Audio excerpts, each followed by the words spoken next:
அக்பர் கிழித்த கோடு. ஒரு சமயம் அரசவையில் வீற்றிருந்த அரசர் திடீரென ஆசனத்திலிருந்து எழுந்து வந்து கீழே தரையிலே ஒரு கோடு போட்டார்.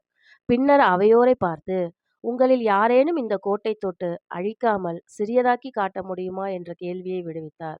அவையில் வீற்றிருந்த அனைவரும் ஒன்றுமே புரியவில்லை. கோட்டை தொட்டு அழிக்காமல் எப்படி சிறியதாக்குவது என்ற திகைப்புடன் திருத்தருவென விழித்துக் கொண்டிருந்தனர். அப்பொழுது பீர்பால் தன்னுடைய ஆசனத்தை விட்டு எழுந்திருந்து அரசர் போட்டிருந்த கோட்டிற்கு அருகே சென்று பக்கத்திலே அதைவிட ஒரு பெரிதான கோட்டை வரைந்தான். பின்னர் அரசரை நோக்கி, அரசே, இப்பொழுது பாருங்கள், தாங்கள் போட்ட கோடு சிறிதாகிவிட்டது என்று கூறியதும் அக்பர் புன்னகை புரிந்தவாறு ஏற்றுக்கொண்டார். அவையிலிருந்த மற்றவர்கள் முன்னே பீர்பால் அறிவு திறத்தால் எப்போதுமே உயர்ந்த நிலையில் விளங்கினான் என்று சொல்லவும் வேண்டுமா என்றார் அக்பர். இந்த கதை உங்களுக்கு பிடிச்சிருந்தா லைக் பண்ணுங்க, ஷேர் பண்ணுங்க, கமெண்ட் பண்ணுங்க, சப்ஸ்கிரைப் பண்ணுங்க. தேங்க்யூ.